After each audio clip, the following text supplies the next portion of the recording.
কবরের মধ্যে যখন তোমাকে নামায়া দেওয়া হবে, ওই কবরের মধ্যে নামানোর পরে তোমাকে 3টা রাজনৈতিক প্রশ্ন করা হবে। কয়টা? জোরে বলেন কয়টা? প্রত্যেকটি মানুষকে 3টি রাজনৈতিক প্রশ্ন আল্লাহ পাক করাবেন। আমাকে যখন কবরের ভিতরে নামায়া দিবে, আমাকে যখন কবরের মধ্যে শোয়া দিবে, মুনকার নাকির 2 জন ফেরেশতা আমার 2 পাশে তারা হাজির হয়ে যাবে। 3টা রাজনৈতিক প্রশ্ন তারা আমাকে করবে। আমাকে কবর থেকে প্রথমে তারা জিন্দা করে উঠাবে। আমার প্রথম নাম্বার প্রশ্ন হবে, মার রাব্বুকা, বান্দা বলো তুমি আইন মেনেছো কার? সম্মানিত ভাইরা আমার, গভীর মনোযোগ দিয়ে কথাগুলো শুনবেন। আজকে আমি ধীর স্থির ভাবে কথা বলার নিয়ত করেছি। গত মাসের 25 তারিখে এই ময়দানে আমি আবার কথা বলেছিলাম। আমার কথা অনেকে বেজার হয়েছিল। আমি নাকি রাজনৈতিক কথা বলছিলাম, আমি নাকি রাজনীতির কথা বলেছিলাম, আমি নাকি কার নাম ধরে নাকি কথা বলছিলাম। আমার কথা হলো একটাই, ফেরাউন যদি অপরাধ করে ফেরাউনের নাম ধরে ধরে কথা বলতে হবে। আবু জাহেল যদি অপরাধ করে আবু জাহেলের নাম ধরে কথা বলতে হবে। ভালো করে আমার কথা মনোযোগ দিয়ে শুনবেন। আপনি যদি অন্যায়কে অন্যায় না বলতে পারেন, ন্যায়কে ন্যায় যদি উপস্থাপনা করতে না পারেন, তাহলে আপনি মুসলমান জাতির কলঙ্ক। আপনি যদি সুদকে সুদ বলতে না পারেন, আপনি যদি ঘুষকে ঘুষ বলতে না পারেন, অন্যায়কে অন্যায় বলে যদি প্রতিবাদ করতে না পারেন, তাহলে আপনি মুসলমান নামের কলঙ্ক। আপনার যতক্ষণ পর্যন্ত বলার শক্তি আছে ততক্ষণ পর্যন্ত আপনাকে অন্যায়কে অন্যায়, ন্যায়কে ন্যায় এই জমিনে বলতে হবে। তোমার কথার দ্বারা একজন ভাই যদি কাফেলার সারি থেকে সরে যায়, তোমার কথার দ্বারা একজন ভাই যদি কাফেলার সারি থেকে সরে যায়, সবুজ বাগানে ফোটা সুরভিত গোলাপটি তোমার আঘাতে যদি ঝরে যায়, এই কথা মনে রেখো, তবে তোমাকে দায় নিতে হবে। এই কথা মনে রেখো, তবে তোমাকে দায় নিতে হবে। তোমার কথার দ্বারা একজন ভাই যদি কাফেলার সারি থেকে সরে যায়, যে কারো কাজের মাঝে ভুল হতে পারে, তাই বলে দূরে ঠেলে দিও না কতারে। যে কারো কাজের মাঝে ভুল হতে পারে, তাই বলে দূরে ঠেলে দিও না কতারে। দূরে ঠেলে দিলে সে তো সারাটি জীবন ভুলের মাঝে পড়ে রবে। তোমার কথার দ্বারা একজন ভাই যদি কাফেলার সারি থেকে সরে যায়, তোমার কথার দ্বারা একজন ভাই যদি কাফেলার সারি থেকে সরে যায়, সবুজ বাগানে ফোটা সুরভিত গোলাপটি, সবুজ বাগানে ফোটা সুরভিত গোলাপটি, তোমার আঘাতে যদি ঝরে যায়, এই কথা মনে রেখো তবে তোমাকেই দায় নিতে হবে। এই কথা মনে রেখো তবে তোমাকেই দায় নিতে হবে।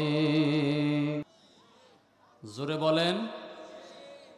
যদি হন খুশি আওয়াজ দিয়া বেশি, উঁচু করে কাল্লা একবার চিৎকার দিয়া বলেন আলহামদুলিল্লাহ। অতঃপর অসংখ্য অগণিত দুরূদ সালাম বর্ষিত হোক রহমাতুল্লিল আলামিন উম্মত দরদি নবী, নবী কুলের শিরোমণি, সিরাজাম মুনীরা বাশীরা ওয়া নাযীরা, সর্বকালের সর্বযুগের সর্বশ্রেষ্ঠ মহান রাষ্ট্রনায়ক, মহান নেতা মুহাম্মদুর রাসূলুল্লাহ সাল্লাল্লাহু আলাইহি ওয়াসাল্লাম।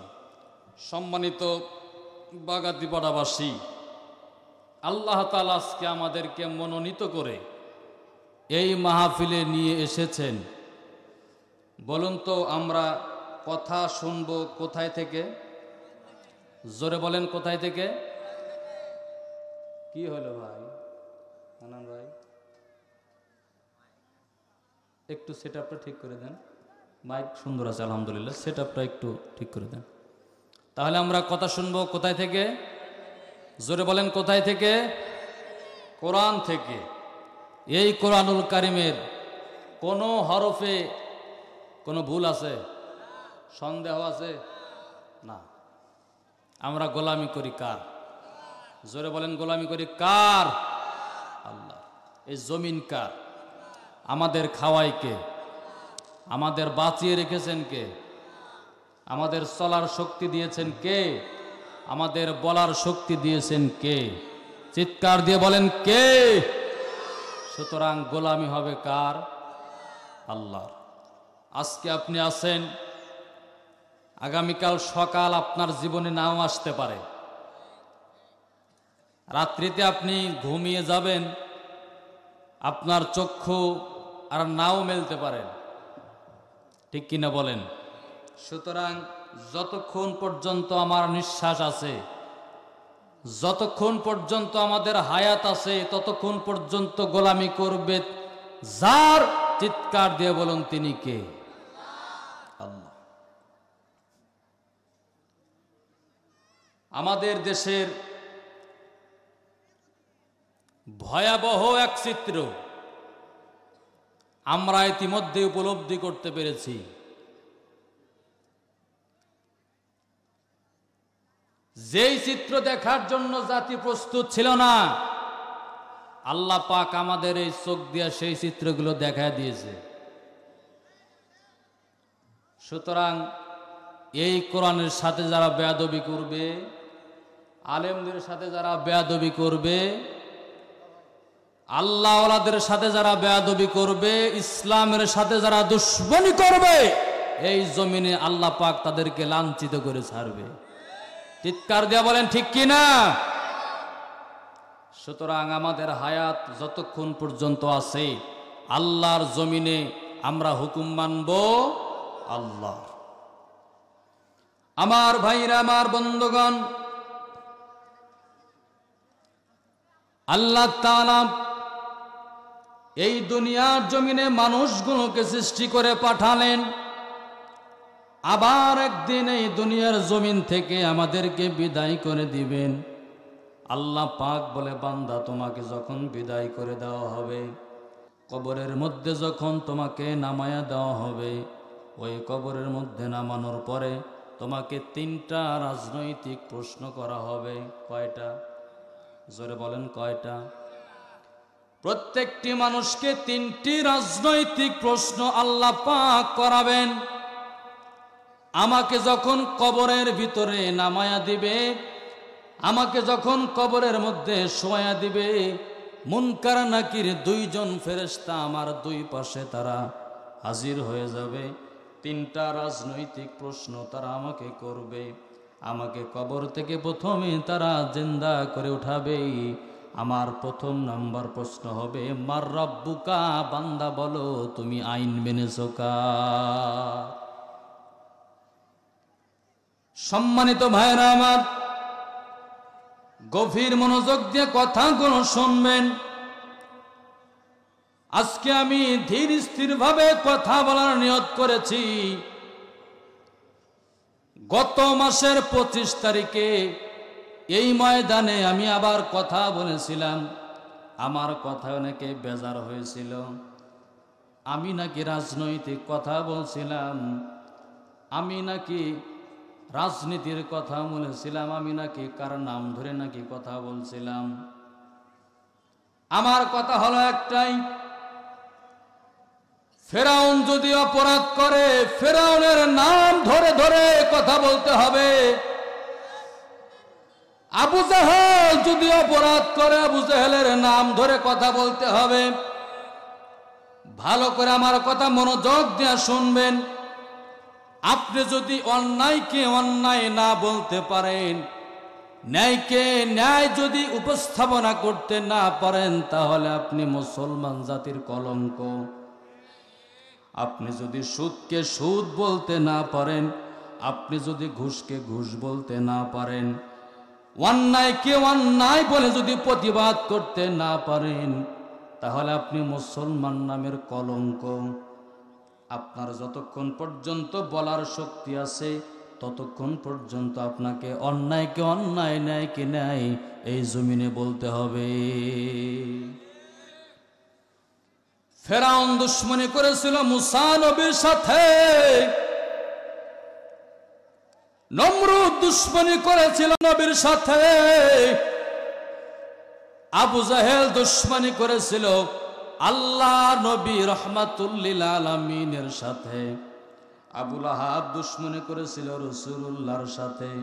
সুতরাং কিয়ামত পর্যন্ত যারা আল্লাহর কোরআনের সঙ্গে দুশ্মনী করবে, আলেমদের সঙ্গে যারা দুশ্মনী করবে, এদের নাম ধরে ধরে জাতির সামনে বলতে হবে। এই কথা ঠিক আছে না বলেন? আমার বন্ধুগণ, আপনাকে যখন কবরের ভিতরে নামায়া দেওয়া হবে, তিনটি রাজনৈতিক প্রশ্ন আপনাকে করা হবে। এক নম্বর প্রশ্ন, মার রব্বুকা, ও বান্দা বলো এই দুনিয়ার জমিনে তুমি কার আইন মেনে চলেছ? তোমার রবকে, তুমি তোমার সৃষ্টিকর্তাকে। এক নম্বর প্রশ্ন হবে, তুমি কার আইন মেনেছ? তোমার সৃষ্টিকর্তাকে। এই দুনিয়ার জমিনে আপনি তো আল্লাহর আইন মানেন নাই, এই দুনিয়ার জমিনে আপনি তো কোরআন মানেন নাই, এই দুনিয়ার জমিনে আল্লাহর বিধান তো আপনার জীবনে বাস্তবায়ন করেন নাই। তাহলে কবরের মধ্যে আপনি আল্লাহকে আল্লাহ কেমন করে উত্তর দিবেন? ফেরেশতারা যখন আপনাকে প্রশ্ন করবে, আপনার সব কিছু আপনি ভুলে যাবেন। আল্লাহ রাব্বুল আলামিন বলে, বান্দা শোনো, সূরাতুল হামিম সাজদা, ইন্নাল্লাযীনা ক্বালু রাব্বুনাল্লাহু সুম্মা ইসতাকামু তাতানাজ্জালু আলাইহিমুল মালায়েকা আল্লা তাখাফু ওয়া লা তাহজানু ওয়া আবশিরু বিল জান্নাতিল্লাতী কুনতুম তুআদুন।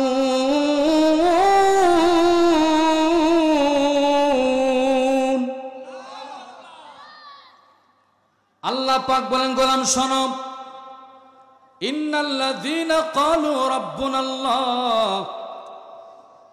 নিশ্চয় যারা বলবে আমাদের রব হলেন আল্লাহ। আমাদের রবকে জোরে বলেন না কে? নিশ্চয় যারা বলবে আমাদের রব হলেন আল্লাহ, ইস্তাকামু, এই কথার উপরে যারা ইস্তিকামাত থাকবে, এই কথার উপরে যারা অটল থাকবে, আল্লাহ পাক বলেছেন আমি আল্লাহ পাক তাদের জন্য, তাদের উদ্দেশ্য করে আমার আসমান থেকে আমার সৈন্য বাহিনীগুলো জমিনের মধ্যে প্রেরণ করে দেই, ফেরেশতাগুলো আমি আল্লাহ পাঠিয়ে দেই। কেন আমার ফেরেশতাগুলো পাঠিয়ে দেই? শুভ সংবাদ দেওয়ার জন্য পাঠিয়ে দেই। ও আমার ফেরেশতারা, দুনিয়ায় যাও, যারা আমি আল্লাহকে আল্লাহ বলে স্বীকার করেছে, আমি রবকে রব বলে স্বীকার করে নিয়েছে, আমার দাসত্ব করেছে, আমার বিধানগুলো মেনেছে, ও আমার ফেরেশতারা, আমার ওই সমস্ত বান্দা বান্দীদেরকে তোমরা জানিয়ে দাও, তাদের কোনো ভয় নাই, তাদের কোনো টেনশন নাই। ওয়া আবশিরু বিল জান্নাহ, আমি আল্লাহ তাদের জন্য আমার জান্নাতের শুভ সংবাদ দিয়েছি। তাহলে আমাদের রবকে, জোরে বলেন না কে? বন্ধুগণ আমার, ভাইরা আমার, কবরে 1 নম্বর প্রশ্ন হবে, মার রব্বুকা, বান্দা বলো তোমার রবকে। এই দুনিয়ার জমিনে কার আইন তুমি মেনেছো? আল্লাহ বলে, বান্দারে, আমি আল্লাহ তোমাকে দুনিয়ায় পাঠাই নাই, শুধুমাত্র দুনিয়ায় পাঠাই তোমাকে আমি আল্লাহ ক্ষান্ত হই নাই।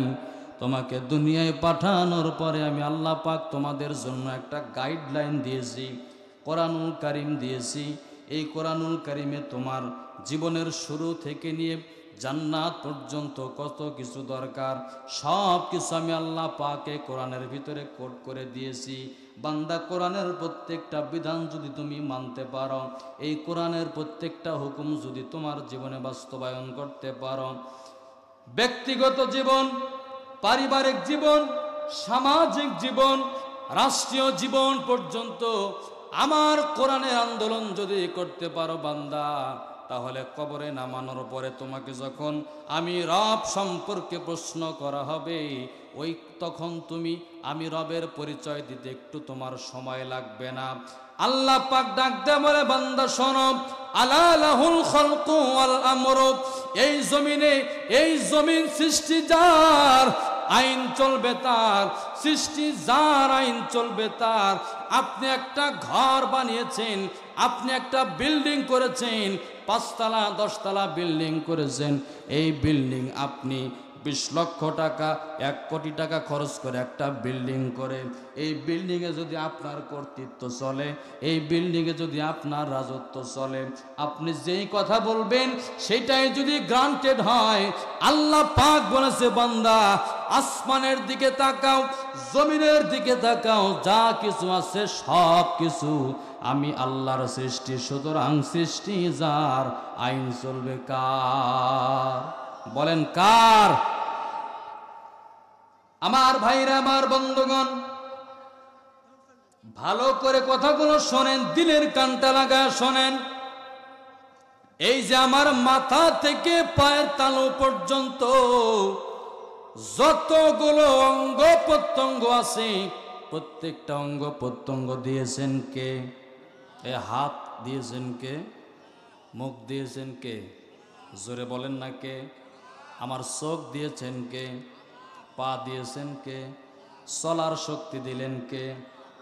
সব কিছু যদি আল্লাহর হয়, আমার হাত আল্লাহ, আমার চোখ দিয়েছেন আল্লাহ, আমার মুখ দিয়েছেন আল্লাহ, কথা বলার শক্তি দিয়েছেন আল্লাহ, আমার পা দিয়েছেন আল্লাহ, তাহলে আমি কার? আমি কার? আমি যদি আল্লাহর হয়ে যাই, তাহলে হুকুম মানতে হবে কার? আপনারা দেখেছেন এই জমিনে হুকুম চলেছে কার? হ্যাঁ, আল্লাহ। কোরআনের মাহফিল করতে গেছেন, কোরআনের মাহফিল যখন করতে গেছেন, অনুমতি ছাড়া তো কোরআনের মাহফিল করতে পারেন নাই। পারছেন নাকি? অনুমতি ছাড়া তো করতে পারেন নাই। তাহলে আল্লাহর হুকুম যদি এই জমিনে মানতে পারতেন, তাহলে কোরআনের মাহফিলে কেন হুকুম নেওয়া লাগবে? কিসের সরকার? কিসের দায়িত্বশীল? কিসের ওসি? কিসের এসপি? কিসের এমপি? কিসের চেয়ারম্যান? 1500 বছর আগে আল্লাহ পাক নিজেই তো কোরআনের ওপেন কথা বলার জন্য, ওপেন দাওয়াত দেওয়ার জন্য আল্লাহ পাক খোলা অর্ডার দিয়ে দিয়েছে। আবার কিসের ঘোড়ার ডিমের অনুমতির প্রয়োজন? সুতরাং এই জমিন কার? চিৎকার দিয়ে বলেন কার? আইন চলবে কার? হুকুম চলবে কার? কথা বুঝতেছেন আমার? আল্লাহর জমিনে থেকে যদি আল্লাহর খেয়ে আল্লাহর পরে আল্লাহর বাতাস নিয়ে আল্লাহর দেওয়া জবান দিয়ে আল্লাহর নামের গুণগান না করে আমার দলের নেতার গুণগান, আমার দলের নেতার নামের স্লোগান যদি আমরা এই জমিনে দেই, আল্লাহ কিয়ামতের দিন আমাকে ধরবে, বান্দা তোমাকে কথা বলার শক্তি দিয়েছিলাম, আমার কথা না বলে তোমার নেতার কথা বলেছ, সুতরাং আজকে নেতার সঙ্গে জাহান্নামে যাও। ঠিক কিনা জোরে বলেন?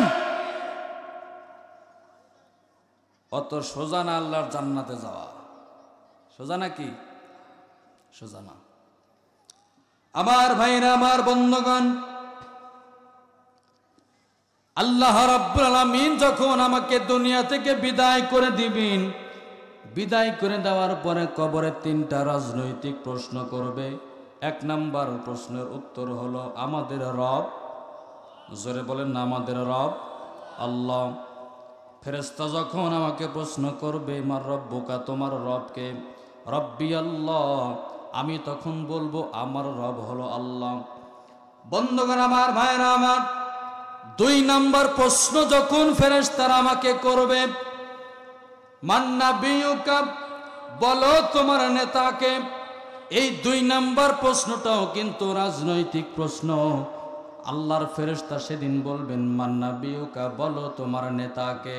তুমি কোন নেতার আদর্শ দুনিয়ার জমিনে বাস্তবায়ন করেছো? এবার বান্দা বলো, জবাব দাও। আমি যদি বঙ্গবন্ধুর আদর্শ বাস্তবায়ন করার জন্য জমিনে আপ্রাণ চেষ্টা করি, আমি যদি শহীদ প্রেসিডেন্ট জিয়াউর রহমানের আদর্শ বাস্তবায়ন করার জন্য যদি চেষ্টা করি, আমি যদি আল্লাহ নবীজি ব্যতি রেখে কোনো মানুষের আদর্শ বাস্তবায়ন করার জন্য যদি এই জমিনে আন্দোলন করি, কবরে মান্নাবিউকা প্রশ্নের জবাব দেওয়া আমার পক্ষে সম্ভব হবে নাকি? কোনোদিনও সম্ভব হবে না। মান্নাবিউকা, ফেরেশতারা বলবে বলো তোমার নেতাকে। আমি যদি আল্লাহ নবীর আদর্শ বাস্তবায়ন করার জন্য আল্লাহর জমিনে আন্দোলন করে থাকি, তাহলে কবরে নামানোর পরে অবশ্যই অবশ্যই আমি বলতে পারবো হাদা মুহাম্মাদুর রাসূলুল্লাহ, ইনি হলেন আমার নেতা মুহাম্মাদুর রাসূলুল্লাহ সাল্লাল্লাহু আলাইহি ওয়াসাল্লাম। জোরে গান সুবহানাল্লাহ। তিনি যে আমাদের নেতা, তিনি যে আমাদের আদর্শ, আল্লাহ রাব্বুল আমিন কোরআনের ভিতরে সেই কথাটা উল্লেখ করে দিয়েছেন। সূরা কলামের ভিতরে আল্লাহ পাক ডাক দিয়া বলেন, ওয়া ইন্নাকা লাআলা খুলুকিন আযীম। আল্লাহু আকবার বলেন। এই দুনিয়ায় যাদের নেতা বলে মানেন, এদের চরিত্রে সমস্যা থাকতে পারে, এদের চরিত্রে সমস্যা থাকতে পারে, কিন্তু এমন একজন নেতা আল্লাহ পাক আমাদের জন্য দিয়েছেন যার চরিত্রের চাইতে উত্তম চরিত্রওয়ালা কোনো মানুষ এই পৃথিবীর জমিনে এখনো হয় নাই। সুবহানাল্লাহ জোরে বলেন। আল্লাহ রাব্বুল আলামিন বলে, বান্দা শোনো, লাকাদ কানা লাকুম ফি রাসূলিল্লাহি উসওয়াতুন হাসানা। তোমরা যদি আদর্শ খুঁজতে চাও, তোমরা যদি উত্তম আদর্শ খুঁজতে চাও, আমি তোমাদের জন্য রহমাতুল লিল আলামিনের আদর্শের মধ্যেই উত্তম আদর্শ রেখে দিয়েছি, সুন্দর আদর্শ রেখে দিয়েছি। সুতরাং রহমাতুল লিল আলামিনের আদর্শের মধ্যে রয়েছে তোমাদের জন্য উত্তম আদর্শ। কথাকার? জোরে বলেন না, কথাকার?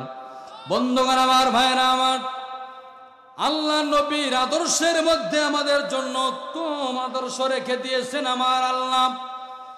কবরে নামানোর পরে ফেরেশতারা আমাকে প্রশ্ন করবে, মান নাবিয়ুকা, বলো তোমার নেতাকে। আমি যদি আমার নবীর আদর্শ বাস্তবায়ন করতে না পারি, আমার নবীর আদর্শের উপরে যদি আমি চলতে না পারি, তাহলে কবরে আমার প্রশ্নের উত্তর দেওয়া কোশ্চিন কালেও সম্ভব হবে না। এসে আসাইকা মাইক সে আসাইকা একটু মহাব্বতে জিকির করেন লা ইলাহা। ঠিক করেন হানান ভাই, এই আওয়াজটা বন্ধ করে দেন। লা ইলাহা ইল্লাল্লাহ, জোরে লা ইলাহা। জবান খুলে যে সমস্ত যুবক ভাইরা, অনেক যুবক ভাইরা ঘুরতেছেন, খালি শোডাউন মারতেছেন, আমি তো দেখতেছি প্রিয় ভাইরা, আপনারা মেহরবানি করে মাহফিলের মন প্যান্ডেলে এসে বসে যাবেন ইনশাআল্লাহ। লা ইলাহা,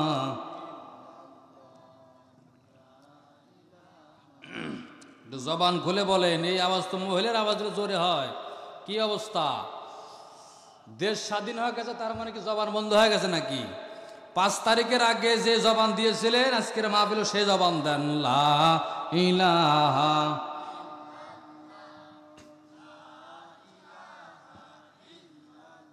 লা ইলাহা ইল্লাল্লাহ, জোরে লা ইলাহা। যারা ঘোরাফেরা করছেন মেহরবানি করে মাহফিলের প্যান্ডেলে এসে বসবেন, মেহরবানি করে। ইল্লাল্লাহ লা ইলাহা, লা ইলাহা,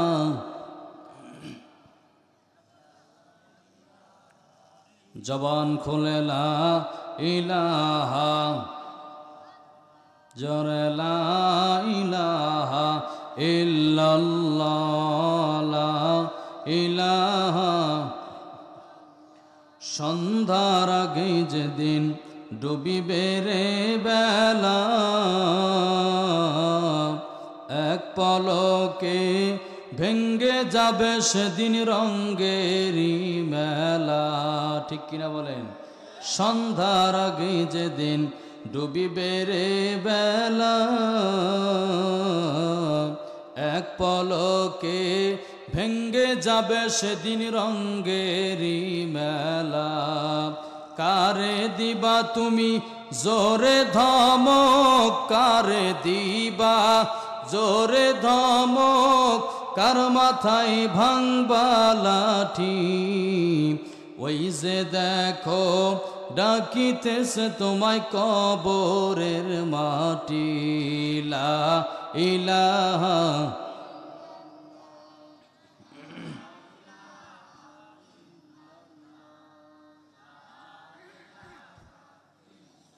লা ইলাহা ইল্লাল্লাহু মুহাম্মাদুর রাসূলুল্লাহ সাল্লাল্লাহু আলাইহি ওয়াসাল্লাম। সম্মানিত ভাইরা, এবার চিৎকার দিয়ে বলুন আমাদের নেতাকে। এই আল্লাহ নাকি রাসূলুল্লাহ? আমাদের নেতাকে আমরা আদর্শ মানব কার? নবীজির। নবীজির আদর্শ যদি আমরা আমাদের ব্যক্তিগত জীবনে, আমাদের পারিবারিক জীবনে, আমাদের রাষ্ট্রীয় জীবনে যদি আমরা বাস্তবায়ন করতে না পারি, বলেন কবরে নামানোর পরে ওই নবীকে যখন আমার সামনে হাজির করবে, ওই নবীকে চেনা আমার পক্ষে সম্ভব? আপনার পক্ষে সম্ভব না। আমার ভাইরা, আমার বন্ধুগণ,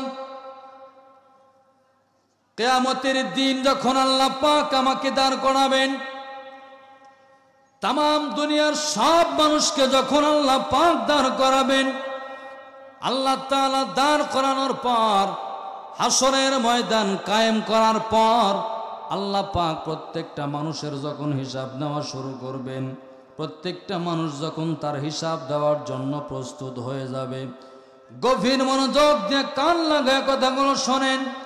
বান্দাগুলো জান্নাতে যাওয়ার জন্য পেরেশান হয়ে থাকবে, আল্লাহর জান্নাতে যাওয়ার জন্য আমরা পেরেশানি হয়ে থাকব। আল্লাহ পাক বলবেন, বান্দারে তোমাদের জন্য একজন সুপারিশকারী আমার সামনে হাজির করো, যেই ব্যক্তি তোমাদের জন্য আমার কাছে জান্নাতের জন্য সুপারিশ করবে। আমি আল্লাহ পাক তার সুপারিশগুলো গ্রহণ করে তোমাদেরকে জান্নাতের ফয়সালা করে দিব। কিয়ামতের দিন মানুষগুলো দিক বিদিক হয়ে ছোটাছুটি করবে। আমরা চলে যাব আমাদের আদি বাবা আদম আলাইহিস সালামের কাছে, আদি পিতা আদম আলাইহিস সালামের কাছে। আমরা সবাই যাওয়ার পরে আমরা সবাই তার কাছে আরজি করব, আমাদের আদি বাবা আদম, এই হাসরের ময়দানে আমরা বিপদের মধ্যে পড়েছি, আমাদের দিকে আপনি তাকায় দেখেন, আমরা হলাম আপনার সন্তান, আর আপনি হলেন আমাদের পিতা। সন্তানের জন্য পিতা হয়ে আল্লাহর দরবারে যদি একটু জান্নাতের জন্য সুপারিশ করেন, ও বাবা, আপনার সুপারিশ গ্রহণ করে আল্লাহ পাক আমাদেরকে জান্নাতের ফয়সালা করে দিবে। আমাদের আদি পিতা হযরতে আদম আলাইহিস সালাম সেই দিন বলবেন, ও হাসরবাসী তোমরা শোনো, আল্লাহ পাক আমাকে জান্নাতের ভিতরে দেওয়ার পর আল্লাহ পাক বলেছিল, ওয়ালা তাকরাবা হাদিস শাজারা, ওয়ালা তাকরাবা হাদিস শাজারা। ও আদম আর হাওয়া, তোমাদেরকে জান্নাতে দেওয়া হলো। ওই যে জান্নাতের ভিতরে একটা গাছ দেখা যায়, ওই গাছের কাছেও যাওয়া যাবে না। ওই গাছের ফল খাওয়া তো দূরের কথা, ওই গাছের কাছেও যাওয়া যাবে না। ওই গাছকে ধরা তো দূরের কথা, ওই গাছের কাছেও যাওয়া যাবে না। ওই গাছের পাতা ছিনা তো দূরের কথা, ওই গাছের কাছেও যাওয়া যাবে না।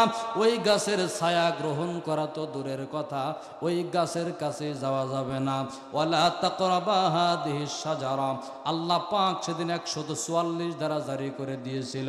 শয়তানের ধোকায় পড়ে সেদিন আমি আর তোমাদের আদি মাতা হাওয়া সহ সেই গাছের ফল আমরা খেয়ে ফেলেছিলাম।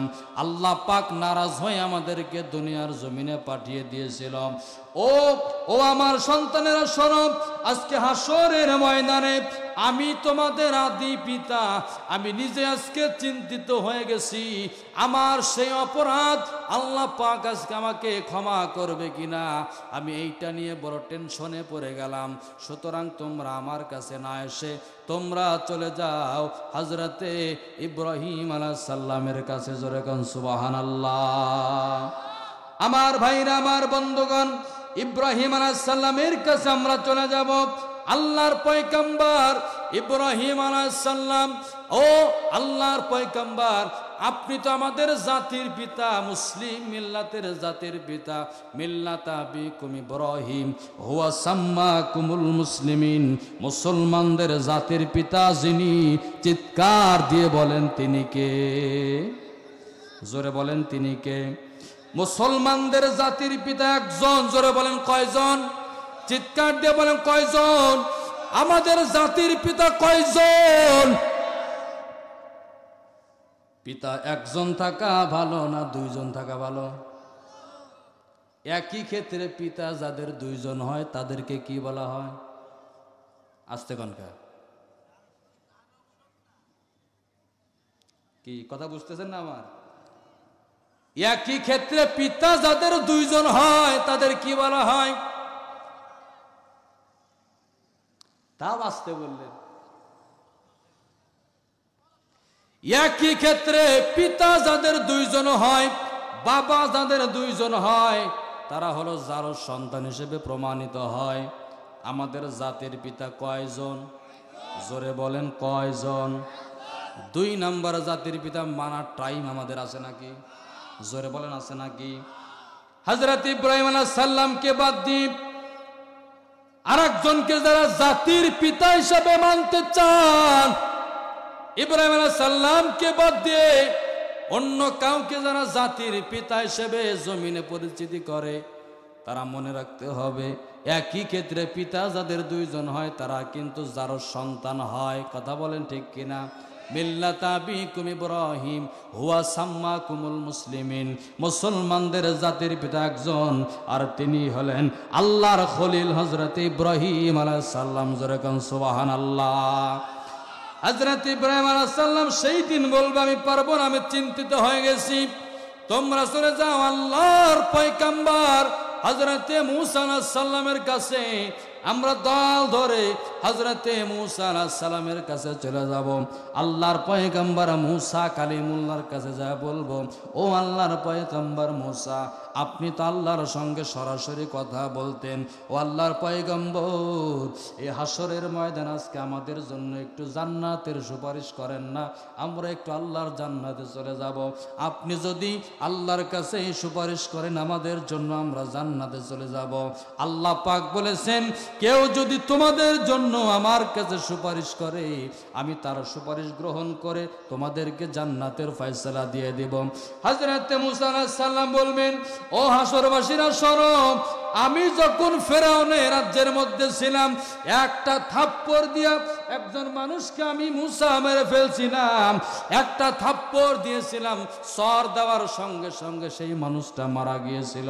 আমি বড় ভয়ে আছি, আমার বড় ভয় হয় আজকে হাসরের ময়দানে আল্লাহ পাক আমাকে সেই দিনটা সেই সময়টা যদি ধরে বসে, আমি মুসা আজকে কি জবাব দেব? আমি পেরেশানি হয়ে আছি, সুতরাং নিজেকে নিয়ে চিন্তায় ব্যস্ত আছি। ও হাসরবাসী, তোমাদেরকে আমি একজনের কথা বলবো, ওই ব্যক্তির কাছে যদি তোমরা গিয়ে আরজ করতে পারো, ওই ব্যক্তি যদি তোমাদের জন্য জান্নাতের সুপারিশ করে, আল্লাহ পাক তোমাদেরকে জান্নাতের ফয়সালা করে দিবে। তোমরা চলে যাও। আরশে আজিমের নিচে একজন ব্যক্তি দেখো, একজন নবী আল্লাহর কুদরতি পায়ে সেজদা দিয়ে, আল্লাহর কুদরতি পায়ে সেজদা দিয়ে পড়ে আছে। তোমরা যদি তার কাছে যেতে পারো আর বলতে পারো, ওই ব্যক্তির সুপারিশ আল্লাহ পাক গ্রহণ করে নিয়ে তোমাদেরকে জান্নাতে পৌঁছায় দিবে। আমরা সেই দিন চলে যাব সেই আরশের পাশে, যা দেখবো একজন ব্যক্তি সেই জায়গায় সেজদা দিয়ে রয়েছে, ইয়া রব্বি হাবলি উম্মতি, রব্বি হাবলি উম্মতি, রব্বি হাবলি উম্মতি বলে সেজদা পরে কাঁদতেছে।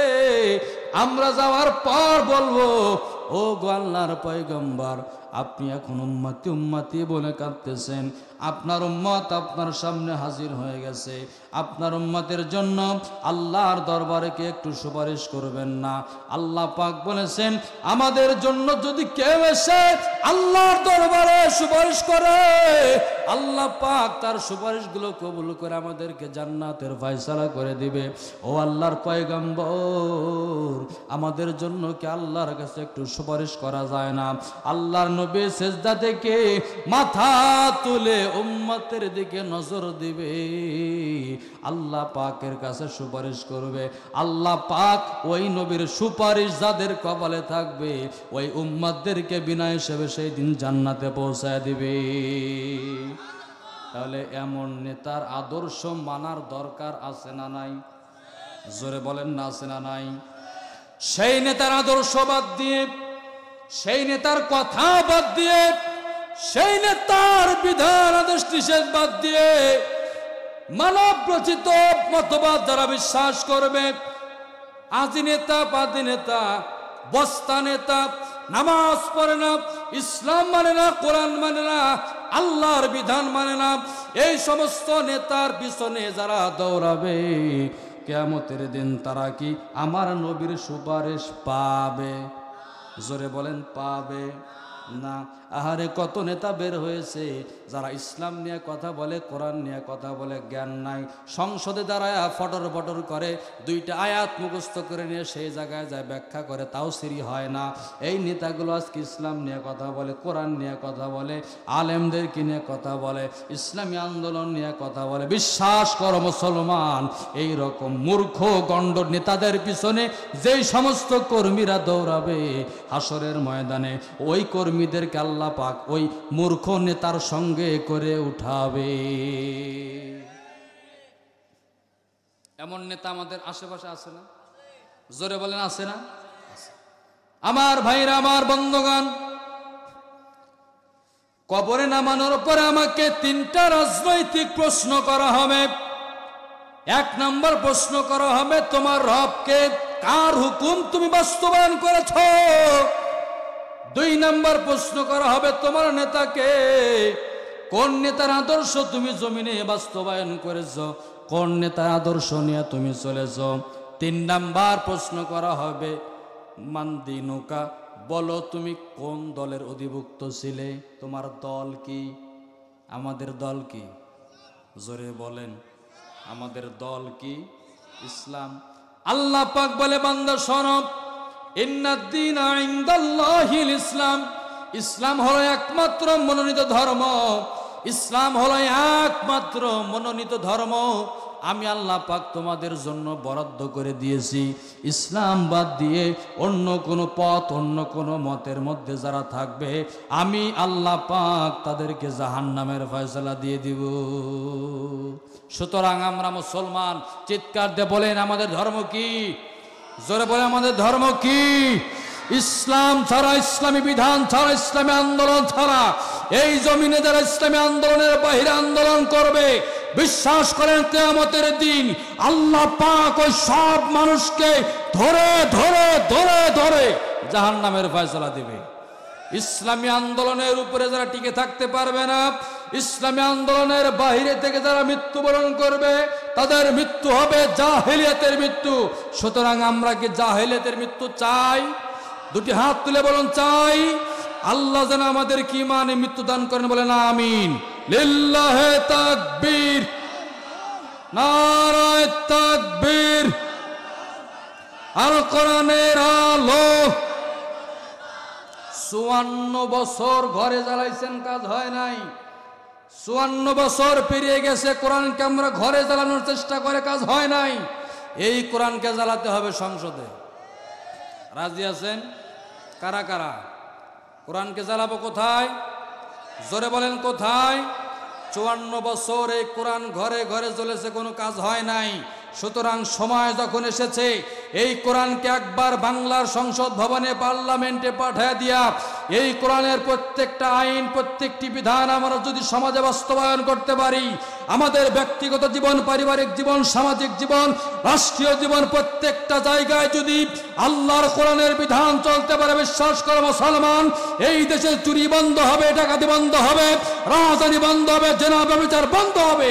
আল্লাহর কোরআন যেখানে থাকবে, অন্যায় দুর্নীতি সেখান থেকে পালাতে বাধ্য হবে। কথা বলেন ঠিক কিনা? সুতরাং এই কোরআনকে পাঠাতে হবে কোথায়? জোরে বলেন কোথায়?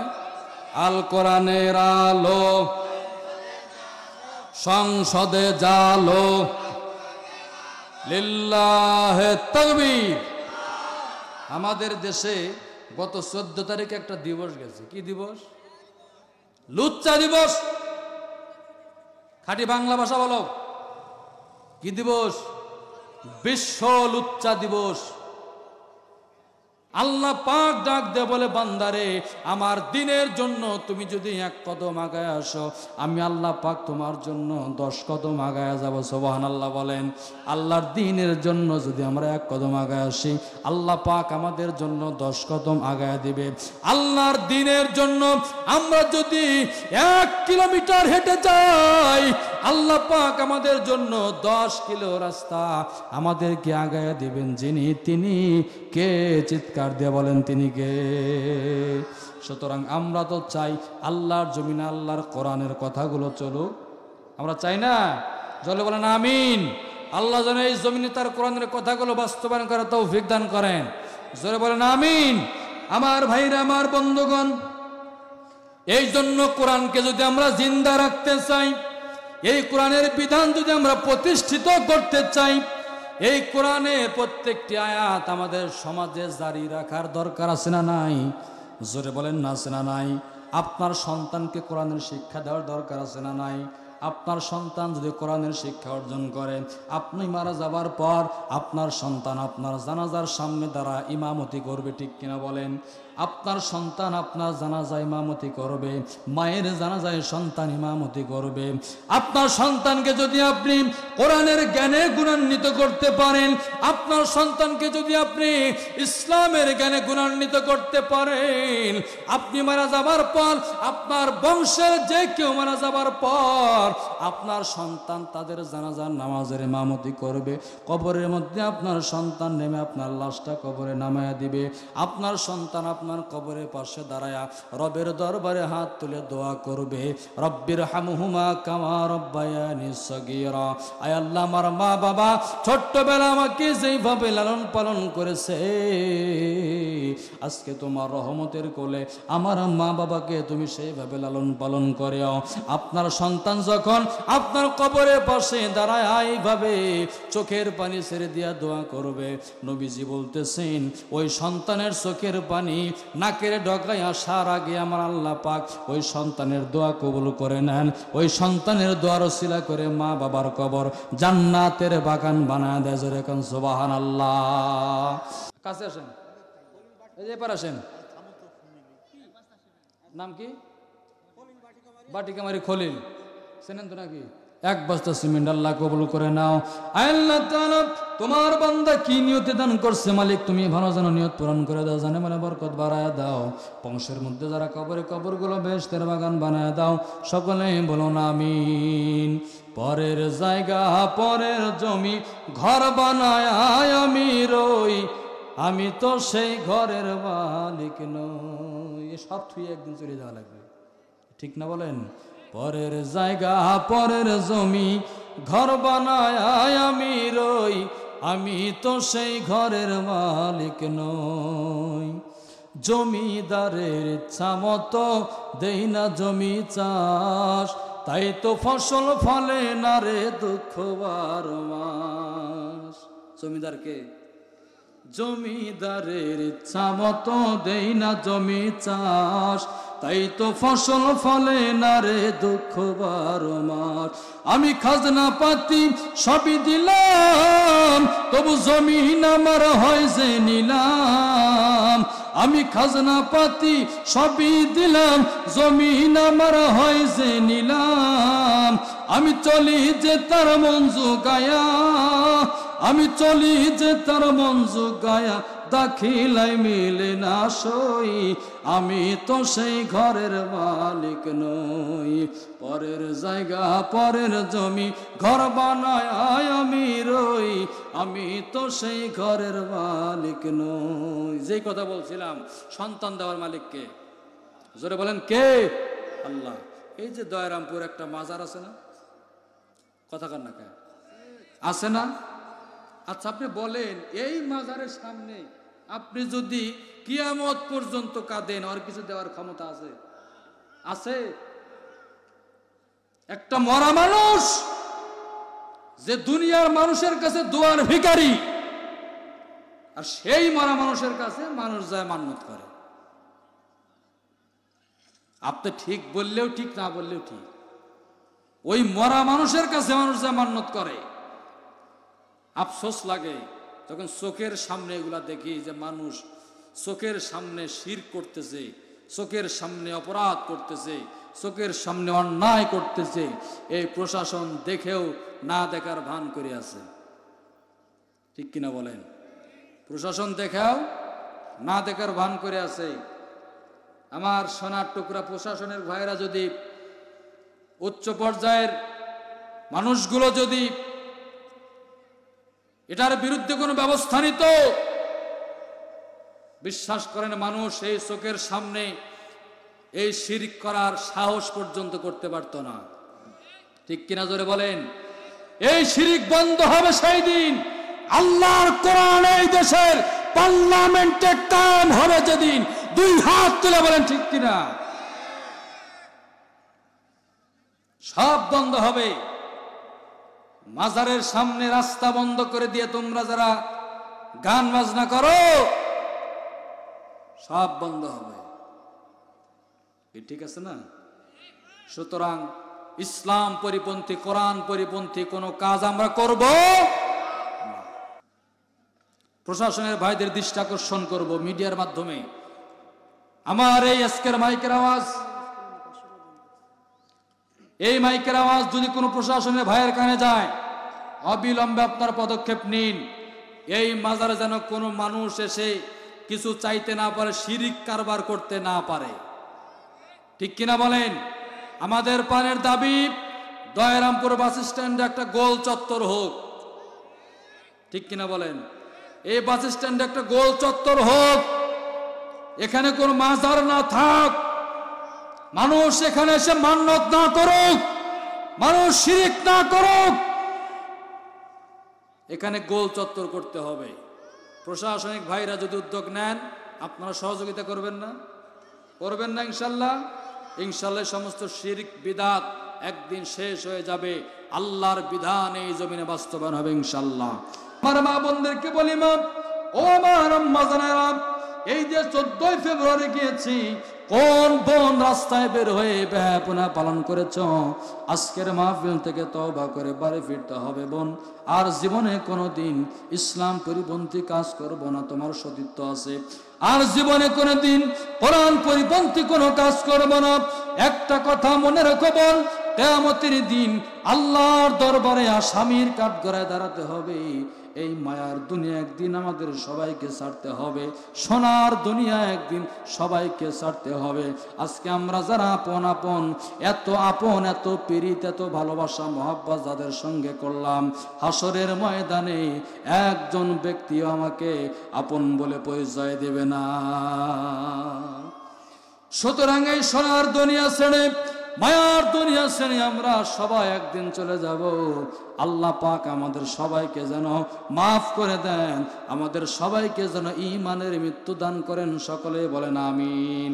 আল্লাহ নবীজি ইসলামের কোরআনের দাওয়াত দিয়েছেন, নবী নাই, আমরা নবীর চেহারা দেখি না।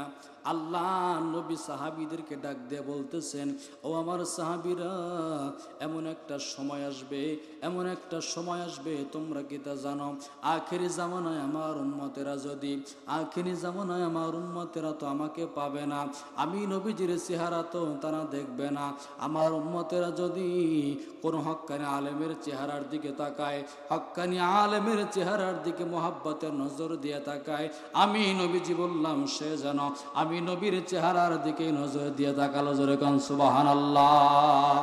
আমার ভাইরা, নবী নাই, নবীওয়ালা কাজ যারা করে এরাই হলো উলামায়ে কেরাম, এরাই হলো নবীদের ওয়ারিস। আমার বাংলাদেশে উলামায়ে কেরামরা কোরআনের কথা বলে, কোরআনের প্রচার করে, ইসলামের প্রচার করে। এই উলামায়ে কেরামদের উপরে কত জুলুম আর কত নির্যাতন চালানো হয়েছে আমরা দেখেছি। উলামায়ে কেরামদেরকে ধরে ধরে ধরে ধরে তারা গুম করে দিয়েছে, আয়না ঘরের মধ্যে তারা বন্দি করেছে, জেলখানার মধ্যে তারা বন্দি করে রেখেছে, ফাঁসির মঞ্চ পর্যন্ত তাদেরকে পৌঁছায় দিয়েছে। আল্লাহ নবীজি বলেন, জাতির শ্রেষ্ঠ সন্তান যদি কাউকে বলতে হয়, জাতির শ্রেষ্ঠ সন্তান যদি তোমরা কাউকে বলো, যাদের শ্রেষ্ঠ সন্তান যদি কাউকে মনে করো, তারাই হলো উলামায়ে কেরাম, নবীর ওয়ারিস। সুতরাং আলেমদেরকে মহব্বত করবেন তো? আপনার মসজিদের ইমাম সাহেব, আপনার মসজিদের মুয়াজ্জিন সাহেব, আপনার মসজিদের খতিব সাহেব যারা রয়েছেন, আমরা তো মুয়াজ্জিনদেরকে দেখলে নাক ছিটকাই, হুজুর ওই জায়গায় ঝুল কেন, মসজিদ কেন ঝাড়ি দেন নাই, আছে না? ও হুজুর, জুমার বয়ানের মধ্যে রাজনৈতিক কোনো বয়ান করবেন না। আরে সভাপতি সাহেব, ও সেক্রেটারি সাহেব, ক্যাশিয়ার সাহেব, আল্লাহর কোরআন, এই কোরআনের ভিতরে 500 বেশি আয়াত আছে রাজনীতির আয়াত। আপনি রাজনীতি মানে কি বোঝেন? এই কোরআনকে বাদ দিয়ে আপনি রাজনীতি কেমন করে করেন? এই কোরআনটাই তো হলো রাজনীতির একটা কিতাব, এই কোরআনটাই তো বাংলার মুসলমানদের সংবিধান, তামাম দুনিয়ার মুসলমানদের সংবিধান হলো আল্লাহর কালাম কোরআন। সুতরাং মসজিদের মুয়াজ্জিনদেরকে সম্মান করেন। কিয়ামতের দিন আল্লাহ নবীজি বলেছেন, এক শ্রেণী মানুষের মাথা কাঁধ সবার উপরে থাকবে। সাহাবায়ে কেরাম প্রশ্ন করলেন, নবীজি কাদের কাঁধ আর মাথা সবার উপরে থাকবে? আল্লাহ নবীজি বলেছেন, যারা দুনিয়ার জমিনে মসজিদের মধ্যে আজান দিয়েছে, যারা মুয়াজ্জিন, এই মুয়াজ্জিনের মাথা সবার উপরে থাকবে। কন্যা সুবহানাল্লাহ। এই মুয়াজ্জিনের মাথা সবার উপরে থাকবে। আল্লাহ পাক এই মুয়াজ্জিনদেরকে এত সম্মান দিয়ে দিবে। ও মিশ্রিপাড়ার মুসলমান, ও বাটিকামারির মুসলমান, জয়ন্তপুরের মুসলমান, তালতলা বিলপাড়া মুসলমান, কাজীর দিয়ারের মুসলমান, দয়রামপুরের মুসলমান, বাগাতিপাড়া মুসলমান, নাটোরের মুসলমান, ভালো করে শুনে নেন, মসজিদের ইমামের সাথে, মুয়াজ্জিনের সাথে, খতিবের সাথে বেয়াদবি করা চলবে না। বেয়াদবি যদি করেন, আল্লাহর পক্ষ থেকে লানত হয়ে যাবে। ইমাম সাহেবের মন খারাপ করানো যাবে না। যতদূর সম্ভব পারবেন ইমাম মুয়াজ্জিমের মন খুশি রাখার জন্য। ইমাম মুয়াজ্জিম যদি খুশি না থাকে, মন যদি বেজার থাকে, তুমি মুসল্লি, ওই ইমামের পিছনে তোমার নামাজ হবে না। তোমায় কব আমার মা বোনদের জন্য বলি, মা, আল্লাহ নবীজি বলেছেন, মহিলাদের জান্নাতে যাওয়া সবচাইতে সহজ, পুরুষের জন্য জান্নাতে যাওয়া যতটা কঠিন, মহিলার জন্য জান্নাতে যাওয়া সবচাইতে সহজ। ও মা বোনেরা, ভালো করে কথাটা শুনে যাবেন। নবীজি বলেছেন, একজন মহিলা যদি 4টা আমল বেশি বেশি করতে পারে, ওই মহিলার জন্য আল্লাহর জান্নাতে যাওয়া সবচাইতে সহজ হয়ে যাবে। 1 নম্বর, কোন মহিলা যদি 5 ওয়াক্ত নামাজ নিয়মিত আদায় করতে পারে, ওই মহিলা আল্লাহ জান্নাতে চলে যাবে। 2 নম্বর, কোন মহিলা যদি রমজানে রোজার হক আদায় করে পালন করতে পারে, ওই মহিলা আল্লাহর জান্নাতে চলে যাবে। 3 নম্বর, কোন মহিলা যদি পর্দার সঙ্গে চলাফেরা করতে পারে, পর্দা করে চলে, ওই মহিলা আল্লাহর জান্নাতে চলে যাবে। 4 নম্বর, কোন মহিলা যদি স্বামীর মন জয় করে চলতে পারে, স্বামীর খেদমত করতে পারে, নবীজি বলেন ওই মহিলা আল্লাহর জান্নাতে চলে যাবে। জোরে কোন সুবহানাল্লাহ। সুতরাং আমার মা বোনদেরকে বলি, মা, পর্দাহীনতার সঙ্গে চলা যাবে না। সন্তানগুলাকে হাফেজ বানাও, সন্তানগুলাকে আলেম বানাও, মেয়েগুলাকে হাফেজা বানাও, আলেমা বানাও। আল্লাহ দুনিয়াতেও সম্মান বাড়ায় দিবে, আখিরাতেও আল্লাহ পাক সম্মান বাড়ায় দিবে। ঠিক কিনা জোরে বলেন।